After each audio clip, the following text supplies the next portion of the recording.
Well, 6:20, it is Friday here on Daybreak. It's Friday where you are too, which means it's time for Mike, the auto guy Davidson of Parkway Automotive, to take more of your car-related questions. Welcome back, Mike. Well, it's good to be here. It's Friday everywhere, right? It is, all day long. Yeah, we don't own Friday for sure. And tell you what, today would be a good day to get on the line with us at 1-866-462-8255. Can probably get you on with Mike today. Yeah.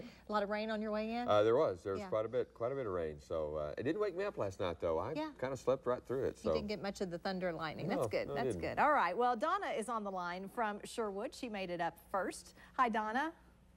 Hi. Hi. What's your question? Well, my car is a 2000 Oldsmobile Intrigue, and my signal light goes out, you know, and I had a signal light put in it, and it on one side, the blinker light, and it went out again. So I put it on the other side. No, one side went out, and I put it on the other side, and it went out. And every time I put one in there, it keeps going out. But the light is on. It just ain't working. It's you know, just like in the front blinking. of the car. Yeah, probably it's not blinking.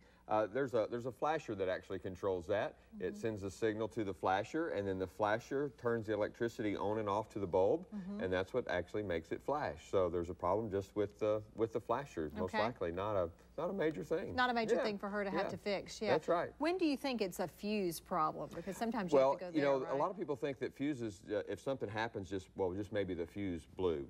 Well, fuses don't wear out. If a fuse blows, that means that there's a problem in the circuit. All right, and so that means we've got to go farther. Yes, you might replace that fuse, but there's still a problem in the circuit that needs to be looked at and determined, because there's in fact, we had a vehicle in this week that had a very high amp draw on it intermittently, and it ended up being the seat switch on the passenger side was stuck in the back position, and it kept trying to push the seat back, and it ran the battery down. And of course, you know, when finding something like that is not always easy, because you've got to go through a series of tests to look, well, do I have an amp draw? How much is it? And then you start isolating circuits to determine what circuit is actually causing the draw. And then once you've isolated the circuit, then you got to find out which component on the circuit's actually doing the draw.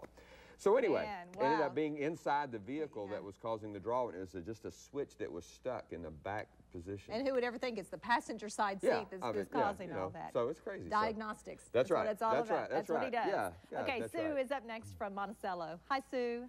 Good morning. Good morning. What's your question?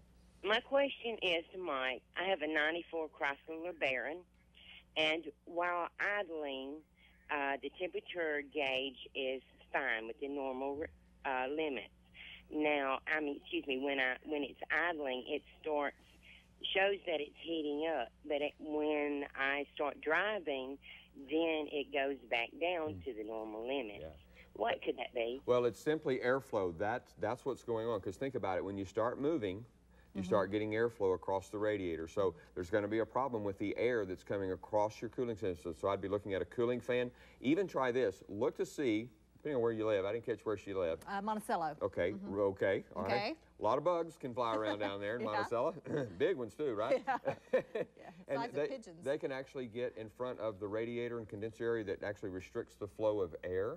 And so at idle, you really need good airflow across there. When you're going down the road, it's kind of being forced across there. So one, you might just go to a car wash and just clean all the stuff off the front of the car. That would be thing number one to do. That's not very expensive to do, of course, a couple of quarters. Yeah, that'd be great if that's the fix. Yeah, really. Outside of that, I'd be looking for a cooling fan problem of that nature. Once she gets going, she's doing the cooling. Yeah, that's right. Just by driving down the road. She's forcing the air down. Okay. Right. Well, hopefully that will help you out, Sue. We appreciate it. I think we're done. I think we're out of time. Yeah. I can go back to bed.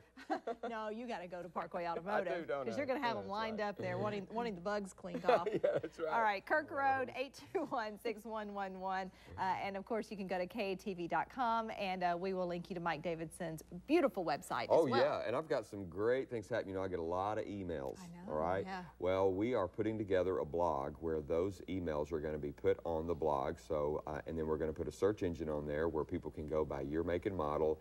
And because a lot of the same questions, you guys know that when I answer a question here, a lot of times that question is for someone else as well. And so we're going to put together, the blog's already there, and so we're going to start populating it with the emails that I get throughout the week. So just another way to help our viewers Yeah, get a little bit frequently more. asked questions Yes. on the blog. Yeah, that's Absolutely. right. Thank you so much. Yeah, you're Have a good welcome. weekend. I will. All right, back in just a little bit. Stay with us.